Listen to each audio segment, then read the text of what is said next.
विकासनगर के शक्ति नहर में चल रहे क्लोजर के काम को लेकर कांग्रेस प्रदेश अध्यक्ष करण महारा धरने पर बैठ गए। महारा का कहना है कि शक्ति नहर के क्लोजर का काम 20 करोड़ रुपए की लागत से किया जा रहा है, मगर काम की गुणवत्ता को देखने वाला कोई नहीं है। महारा ने यह भी कहा कि क्लोजर का काम सालों से सितंबर महीने में शुरू होता है, मगर इस बार इसे मई महीने में ही शुरू कर दिया गया, जिससे इसमें धांधली की बू आ रही है। क्लोजर ये गलत टाइम पे हुआ। आज तक आज़ादी से आज तक शक्ति नहर में इस समय जब पीक आवर में उसमें क्लोजर नहीं किया जाता, यहीं पर सबसे बड़ी सत्ता है। और जो दूसरा सबसे बड़ा घोटाले की जो जड़ है, इसको समझने की जरूरत। विधानसभा चुनाव से ठीक पहले एक आदेश पारित हुआ कि हिमाचल प्रदेश से बना हुआ माल नहीं लाया जाएगा, और वजह यही थी कि नियत ये थी कि ये करेंगे, और आज वो आप सबके सामने स्टॉक के नाम पर गुलाबी पर्ची दी जा रही है। लेकिन स्टॉक पे आप लोगों ने जाके भी वीडियोस बनाई है, कहीं कोई बाल नहीं पड़ा है। आखिर वो ट्रक कहाँ से आ रहे हैं और कहाँ जा रहे हैं। वहीं हल्द्वानी में रोजगार मेले का आयोजन किया गया, जिसकी शुरुआत केंद्रीय रक्षा राज्य मंत्री अजय भट्ट ने की है। इस रोजगार मेले में नैनीताल और उधम सिंह नगर से बड़ी संख्या में बेरोजगार युवा पहुंचे। कई बड़ी कंपनियों के प्रतिनिधि भी युवाओं का चयन करने के लिए रोजगार मेले में पहुंचे।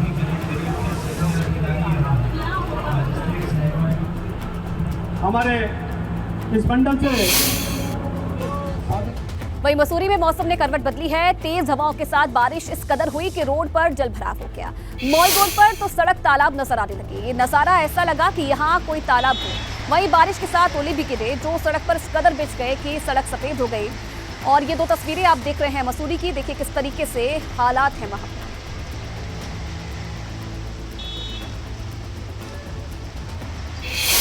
मोदी सरकार के 9 साल पूरे होने पर उत्तराखंड में भाजपा महासंपर्क अभियान चलाने जा रही है।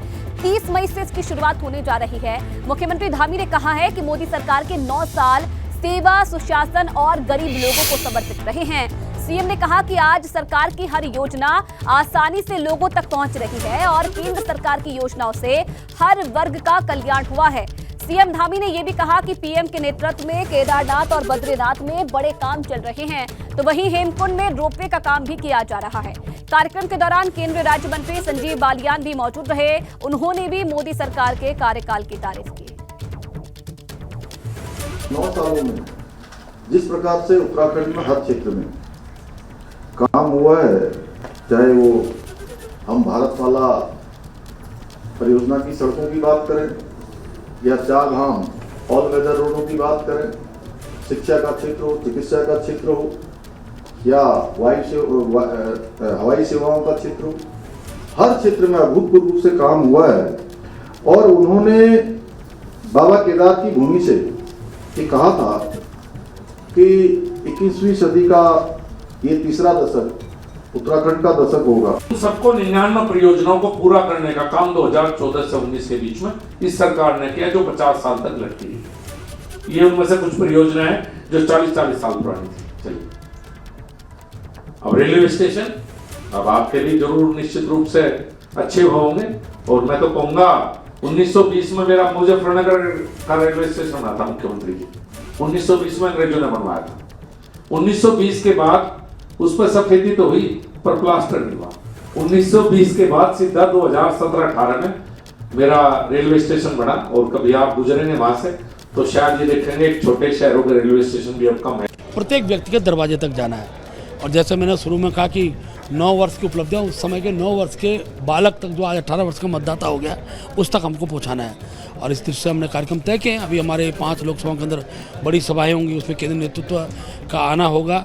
और हमने आग्रह किया देश के प्रधानमंत्री से कि उनका उत्तराखंड से बहुत आत्मिक लगाव है, उत्तराखंड के समय में उनका आना हो, ऐसा हम सबका प्रयास है। मुख्यमंत्री जी मिलकर भी आए।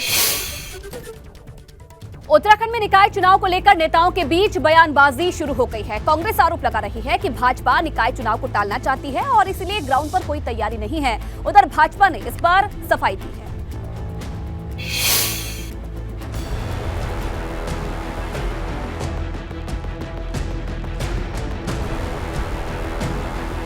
कोशिश चल रही है कि किसी नाते ये चुनाव को टाला जाए। कांग्रेस बचना चाहती है। कांग्रेस को तो ये कहना चाहिए कि हम चुनाव के तैयार हैं, सरकार जल्दी चुनाव करे। उत्तराखंड में भले ही अभी तक निकाय चुनाव की तारीख का ऐलान न हुआ हो, मगर भाजपा और कांग्रेस नेताओं के बीच बयानबाजी शुरू हो गई है। कांग्रेस आरोप लगा रही है कि भाजपा निकाय चुनाव को टालना चाहती है। कोशिश चल रही है किसी न किसी नाते ये चुनावों को टाला जाए, लेकिन हम हाईकोर्ट से दरखास्त करना चाहते हैं क्योंकि ये संविधान का उल्लंघन होगा और समय पर चुनाव होने चाहिए, परिणाम जो भी हो। इस साल के आखिरी में प्रदेश में त्रिस्तरीय निकाय चुनाव होने हैं। दिसंबर में सभी बोर्ड का 5 साल का कार्यकाल पूरा हो जाएगा। हालांकि भाजपा की सफाई है कि वो चुनाव के लिए तैयार है। जब भी घोषणा होगी वो पूरी ताकत के साथ मैदान में उतरेगी। कांग्रेस बचना चाहती है। सरकार की ओर से कोई ऐसा विषय नहीं। निर्वाचन आयोग सारी प्रक्रियाओं को समय पर निर्धारित करते हुए चुनाव करेगा। जब भी चुनाव निर्वाचन आयोग तय करेगा, हम चुनाव के लिए तैयार हैं। और कांग्रेस को तो ये कहना चाहिए कि हम चुनाव के तैयार हैं, सरकार जल्दी चुनाव करेगी। अक्टूबर 2018 में पिछले निकाय चुनाव हुए थे। तब प्रदेश में 90 निकाय थे, मगर अब 12 नए निकायों का गठन किया गया है। ऐसे में निकायों की संख्या बढ़कर 102 हो गई है। 2018 में भाजपा ने 35 सीटों पर जीत हासिल की, जबकि कांग्रेस के खाते में 25 सीटें आई थी। वहीं 23 सीटों पर निर्दलियों ने बाजी मारी थी। पिछली बार 8 नगर निगम में से 5 पर भाजपा, जबकि 2 पर कांग्रेस ने कब्जा किया था। 2024 के लोकसभा चुनाव से पहले होने जा रहे निकाय चुनाव को सेमीफाइनल के तौर पर देखा जा रहा है, क्योंकि इस चुनाव से काफी हद तक जनता का मूड भी पता चल जाएगा। एबीपी गंगा के लिए देहरादून से पंकज राणा की रिपोर्ट। बड़ी खबर आपको बता दें, चारधाम यात्रा पर खराब मौसम का साया। उत्तराखंड बारिश और ओलावृष्टि का अलर्ट प्रदेश में है। 1 जून तक प्रदेश भर में बारिश और ओलावृष्टि का अलर्ट मौसम विभाग की तरफ से जारी किया गया है। पहाड़ी इलाकों में रहने वाले लोगों को चौकन्ना रहने की भी हिदायत मौसम विभाग की तरफ से दी गई है। ऑरेंज अलर्ट जारी किया गया है। चारधाम यात्रा पर खराब मौसम का साया उमड़ पड़ा है और पहाड़ी इलाकों में लोगों को चौकन्ना रहने की भी हिदायत मौसम विभाग की तरफ से दी गई है। आपको बता दें कि 1 जून तक प्रदेश भर में बारिश और ओलावृष्टि का अलर्ट है। प्रदेश के कई जिले ऐसे हैं जहां पर भारी बारिश के साथ ओलावृष्टि हो सकती है और इसी को देखते हुए मौसम विभाग ने अलर्ट जारी किया है। विशेष तौर पर चारधाम यात्रा के लिए अलर्ट जारी किया गया है और पहाड़ी इलाकों में रहने वाले लोगों को चौकन्ना रहने की भी हिदायत दी गई है। इधर मौसम विभाग के अलर्ट को लेकर आपदा प्रबंधन विभाग भी मुस्तैद हो गया है। 1 तारीख तक अगर बात करें तो हल्की से मध्यम अनेक जगहों तक में जो है पहाड़ों में और कुछ जगहों तक में जो है मैदानी क्षेत्रों में आप कह सकते हैं कि जो रेन थंडरस्टॉर्म एक्टिविटी वो मिलने वाली है। लेकिन 31 तारीख को बात करें तो उस दिन जो एक्टिविटी थोड़ी ज़्यादा रहेगी, पीक रहेगा उस दिन एक्टिविटी का, और ज़्यादातर जगहों में हल्की से मध्यम बारिश और रेन थंडरस्टॉर्म एक्टिविटी वो मिलने वाली है, दिखने वाली है 31 तारीख को। तो 29 से लेके 1 तारीख तक जो एक्टिविटीज़ है वो प्रदेश में है। और इसमें अगर वार्निंग की बात करें तो आज 29 तारीख, 30 तारीख और 31 तारीख तीनों दिन जो है जो thunderstorm accompanied with squall, hail and lightning ये हमने रखा है। तो प्रदेश में मौसम विभाग का अलर्ट है जिसका असर चारधाम यात्रा पर भी पड़ सकता है। मगर पिछले कुछ रोज के भीतर ही केदारनाथ यात्रा पर तीर्थ यात्रियों का हुजूम इस कदर उमड़ रहा है कि जगह जगह जाम के हालात बने हुए हैं।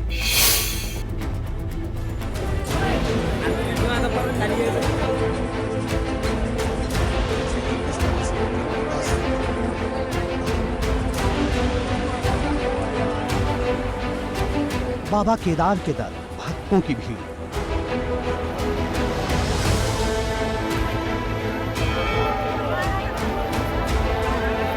बाबा के दर्शन के लिए उमड़ रहे श्रद्धालु।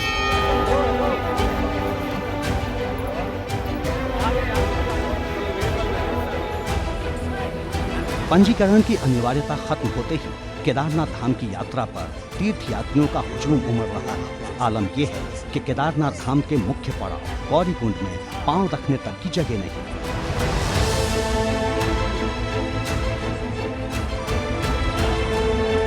तीर्थ यात्रियों की ये तस्वीरें साफ बयां कर रही हैं कि यात्रियों में किस कदर उत्साह है। केदारनाथ की यात्रा में इस बार भारी संख्या में तीर्थ यात्री पहुंच रहे हैं, जिससे अनुमान लगाया जा रहा है कि पिछले साल की जो यात्रा का रिकॉर्ड है वह भी इस बार टूट जाएगा। अभी तक यात्रा में 6 लाख तीर्थ यात्री पहुंच गए हैं। यह 4 धाम में सबसे बड़ा आंकड़ा केदारनाथ धाम का है। इसके अलावा अन्य धामों में कम संख्या में तीर्थ यात्री पहुंच रहे हैं, जबकि केदारनाथ धाम में अब यह आंकड़ा 20 से 25 हजार का पर दिन का हो गया है। हर दिन यहाँ पर 24 से 25 हजार तीर्थ यात्री केदारनाथ धाम पहुँच रहे हैं। 25 अप्रैल से केदारनाथ धाम की यात्रा शुरू हुई थी। कपाट खुलने के बाद से अब तक 6 लाख तीर्थयात्री दर्शन कर चुके हैं। पिछले कुछ रोज के मुकाबले अब तीर्थयात्रियों की संख्या में भी इजाफा हुआ है। अब रोजाना 24 से 25 हजार यात्री दर्शन के लिए पहुंच रहे हैं। अभी 1 महीने से थोड़ा ज़्यादा समय ही हुआ है और हमारी जो संख्या है वो 6 लाख के आसपास यात्रियों की पहुंच गई है। और इसमें जो हमने वहाँ पे व्यवस्थाएं करी हैं वो भी हम दिन प्रतिदिन और बढ़ा रहे हैं, क्योंकि पिछले एक सप्ताह से अगर आप देखें तो 22 से 23 हज़ार यात्रियों का एवरेज हमारा जो नंबर है वो आ रहा है, जबकि पिछले साल यही समय में 17 से 18 हज़ार यात्री आ रहे थे। तो करीबन 20 से 25% की वृद्धि हम देख रहे हैं। तो इसी क्रम में हम पूरे ट्रैक मार्ग की जो मेंटेनेंस है, लाइट्स हैं, टॉयलेट्स हैं और जो सुरक्षा प्रबंध हैं, क्राउड मैनेजमेंट है, सभी पर लगातार नज़र बनाए रखें। और हमें यही उम्मीद है कि जून माह में, पूरे माह में ही लगातार हमारी जो दर्शनार्थियों की संख्या है वो बढ़ी हुई रहेगी। 18 किलोमीटर की पैदल चढ़ाई के बावजूद बाबा केदार के भक्तों में उत्साह बरकरार है। श्रद्धालुओं को तो बस बाबा के दरबार में हाजिरी लगानी है, इसलिए वो रास्ते की हर बाधा पार करने को तैयार है। मौसम विभाग के अलर्ट को देखते हुए डेंजर पॉइंट के आसपास SDRF और NDRF के जवानों की ड्यूटी लगाई गई है, ताकि जरूरत पड़ने पर तीर्थयात्रियों की मदद की जा सके।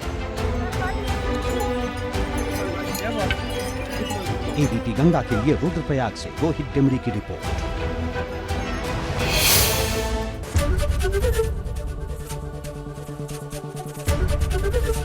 ABP गंगा, खबर आपकी, जुबान आपकी।